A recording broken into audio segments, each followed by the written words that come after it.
कहते हैं कि एक भारतीय इंसान कहीं भी सरवाइव कर सकता है क्योंकि उसे जुगाड़ करना आता है। यूथ आइकन ऑफ इंडिया में आज कहानी ऐसी ही एक जुगाड़ की, जहाँ महाराष्ट्र के छोटे से गांव का लड़का कैसे 21 साल की उम्र में सारी सुविधाएं आसपास मौजूद न होने के बाद भी आविष्कार कर रहा है। चलिए कहानी युवराज के बचपन से शुरू करते हैं। ये देखो, ये रही मेरी कार, अरे मुझे इससे कुछ बनाना है। तो दोस्तों, यही है छोटा सा युवराज। इसे खेलने से ज्यादा मजा चीजें तोड़ने में आता है। आपने भी ऐसे कई बच्चों को देखा होगा जो जिस खिलौने को हाथ लगाते हैं वो टूट जाता है। पर क्या आपने कभी अपने बच्चे से ये पूछा कि उसने किसी भी चीज को क्यों तोड़ा? आप उस पर चिल्लाए होंगे, बेशक उसे डांटा भी होगा और उसे खिलौने खरीद कर देना भी बंद कर दिया होगा, पर आप में से बहुत कम लोग होंगे जिन्होंने इसका कारण जानने का प्रयास किया होगा। ये होता है क्यूरियोसिटी की वजह से। जब हम कोई नई चीज देखते हैं तो जानना चाहते हैं कि कैसे हुई या इसके पीछे की वजह क्या है। इसी वजह से बच्चों को भी लगता है कि अगर वो अपने खिलौने को तोड़ देंगे तो शायद उन्हें पता चल जाएगा कि ये कैसे चलती है। और फिर खिलौना तोड़ने के बाद जब उन्हें थोड़ा थोड़ा आइडिया लग जाता है कि कैसे चलेगी तो वो उसे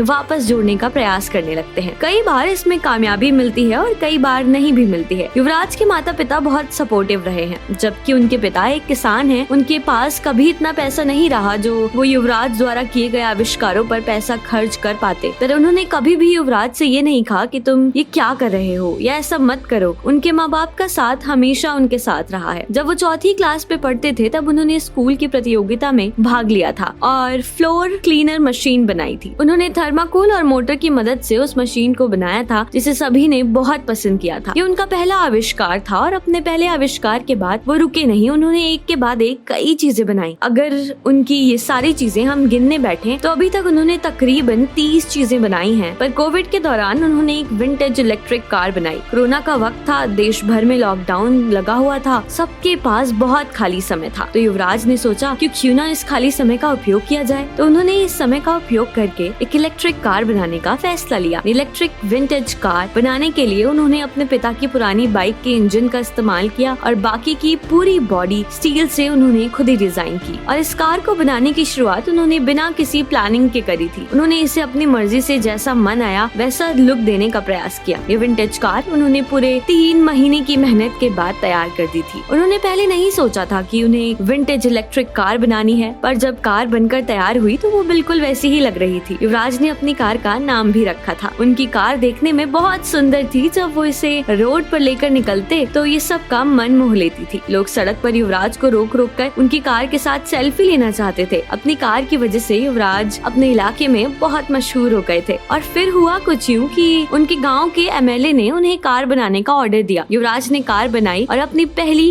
कार उन्होंने 3 लाख रुपए में बेची। पहले युवराज इलेक्ट्रिक कार्स नहीं बनाते थे, पर जब ऑर्डर आने लगे तो वो हर कार में चार्जिंग की सुविधा भी देने लगे। युवराज की विंटेज इलेक्ट्रिक कार इतनी फेमस हो चुकी है कि अब उनके पास गोवा, मध्य प्रदेश सहित कई जगहों से ऑर्डर्स आते हैं और उन्होंने अब विंटेज कार का पेटेंट भी रजिस्टर करवा लिया है। उन्होंने अपने गांव में ही एक वर्कशॉप बनाकर काम करना शुरू किया है और अपने साथ साथ गांव के युवाओं को भी वो रोजगार की सुविधा दे रहे हैं। अपने कौशल के दम पर युवराज ने ये कर दिखाया कि अगर आप अपने हुनर को पहचानते हो और उसे सीरियस लेकर उस पर काम करना शुरू करते हो तो आपको भटकना नहीं पड़ता है और आपके हिस्से की गई मेहनत का फल आपको जरूर नसीब होता है। और आपको बस अपने ऊपर विश्वास होना चाहिए। कभी भी नई चीजें अपनाने में डर नहीं लगना चाहिए। मुझे लगता है कि चीजों को स्वीकारना आना चाहिए, हम तभी आगे बढ़ सकते हैं। अगर हम किसी भी चीज को एक्सेप्ट नहीं करेंगे तो हमेशा इसलिए रोते रहेंगे कि हमारे पास ये नहीं है, ये नहीं है। वहीं अगर हम स्वीकार कर लें कि ये हमारे पास है ही नहीं, अब मुझे बिना इसके कैसे काम करना है, तो थोड़ी आसानी हो जाएगी। क्योंकि एक्सेप्ट करने के बाद हम भागते नहीं हैं। चीजों और सवालों को एक्सेप्ट करने के बाद हम उनका सोल्यूशन खोजने का प्रयास करने लगते हैं। युवराज मैकेनिकल इंजीनियरिंग की पढ़ाई कर रहे हैं और अपने 20 ऑर्डर्स पर काम भी कर रहे हैं। यूथ आइकन ऑफ इंडिया में आज के लिए बस इतना ही। हम दुआ करते हैं कि युवराज के पास ऐसे ही बहुत सारे ऑर्डर्स आते रहें। आपको ये कहानी कैसी लगी हमें कमेंट बॉक्स में जरूर बताइएगा।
कहते हैं कि एक भारतीय इंसान कहीं भी सरवाइव कर सकता है क्योंकि उसे जुगाड़ करना आता है। यूथ आइकन ऑफ इंडिया में आज कहानी ऐसी ही एक जुगाड़ की, जहां महाराष्ट्र के छोटे से गांव का लड़का कैसे 21 साल की उम्र में सारी सुविधाएं आसपास मौजूद न होने के बाद भी आविष्कार कर रहा है। चलिए कहानी युवराज के बचपन से शुरू करते हैं। ये देखो, ये रही मेरी कार, अरे मुझे इससे कुछ बनाना है। तो दोस्तों, यही है छोटा सा युवराज। इसे खेलने से ज्यादा मजा चीजें तोड़ने में आता है। आपने भी ऐसे कई बच्चों को देखा होगा जो जिस खिलौने को हाथ लगाते हैं वो टूट जाता है। पर क्या आपने कभी अपने बच्चे से ये पूछा कि उसने किसी भी चीज को क्यों तोड़ा? आप उस पर चिल्लाए होंगे, बेशक उसे डांटा भी होगा और उसे खिलौने खरीद कर देना भी बंद कर दिया होगा, पर आप में से बहुत कम लोग होंगे जिन्होंने इसका कारण जानने का प्रयास किया होगा। ये होता है क्यूरियोसिटी की वजह से। जब हम कोई नई चीज देखते हैं तो जानना चाहते हैं ये कैसे हुई या इसके पीछे की वजह क्या है। इसी वजह से बच्चों को भी लगता है कि अगर वो अपने खिलौने को तोड़ देंगे तो शायद उन्हें पता चल जाएगा कि ये कैसे चलती है। और फिर खिलौना तोड़ने के बाद जब उन्हें थोड़ा थोड़ा आइडिया लग जाता है कि कैसे चलेगी तो वो उसे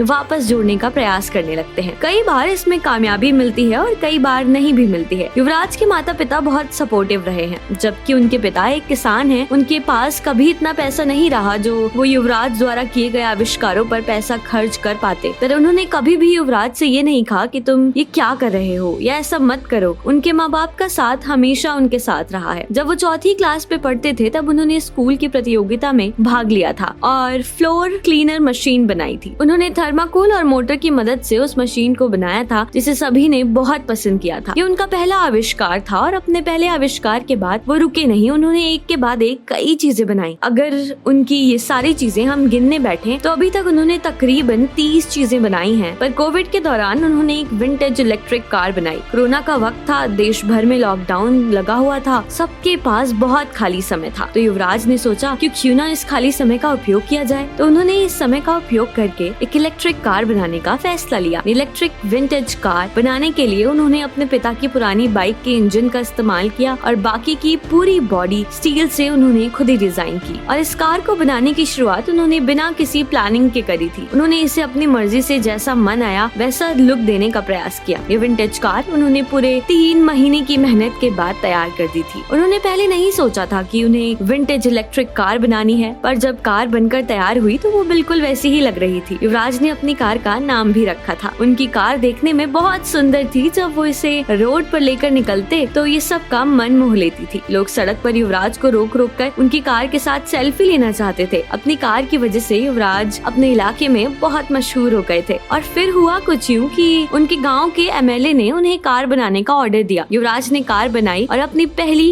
कार उन्होंने 3 लाख रुपए में बेची। पहले युवराज इलेक्ट्रिक कार्स नहीं बनाते थे, पर जब ऑर्डर आने लगे तो वो हर कार में चार्जिंग की सुविधा भी देने लगे। युवराज की विंटेज इलेक्ट्रिक कार इतनी फेमस हो चुकी है कि अब उनके पास गोवा, मध्य प्रदेश सहित कई जगहों से ऑर्डर्स आते हैं और उन्होंने अब विंटेज कार का पेटेंट भी रजिस्टर करवा लिया है। उन्होंने अपने गाँव में ही एक वर्कशॉप बनाकर काम करना शुरू किया है और अपने साथ साथ गाँव के युवाओं को भी वो रोजगार की सुविधा दे रहे हैं। अपने कौशल के दम पर युवराज ने कर दिखाया कि अगर आप अपने हुनर को पहचानते हो और उसे सीरियस लेकर उस पर काम करना शुरू करते हो तो आपको भटकना नहीं पड़ता है और आपके हिस्से की गई मेहनत का फल आपको जरूर नसीब होता है। और आपको बस अपने ऊपर विश्वास होना चाहिए। कभी भी नई चीजें अपनाने में डर नहीं लगना चाहिए। मुझे लगता है कि चीजों को स्वीकारना आना चाहिए, हम तभी आगे बढ़ सकते हैं। अगर हम किसी भी चीज को एक्सेप्ट नहीं करेंगे तो हमेशा इसलिए रोते रहेंगे कि हमारे पास ये नहीं है, ये नहीं है। वहीं अगर हम स्वीकार कर लें कि ये हमारे है ही नहीं, अब मुझे बिना इसके कैसे काम करना है, तो थोड़ी आसानी हो जाएगी। क्योंकि एक्सेप्ट करने के बाद हम भागते नहीं हैं। चीजों और सवालों को एक्सेप्ट करने के बाद हम उनका सॉल्यूशन खोजने का प्रयास करने लगते हैं। युवराज मैकेनिकल इंजीनियरिंग की पढ़ाई कर रहे हैं और अपने 20 ऑर्डर्स पर काम भी कर रहे हैं। यूथ आइकन ऑफ इंडिया में आज के लिए बस इतना ही। हम दुआ करते हैं कि युवराज के पास ऐसे ही बहुत सारे ऑर्डर्स आते रहें। आपको ये कहानी कैसी लगी हमें कमेंट बॉक्स में जरूर बताइएगा।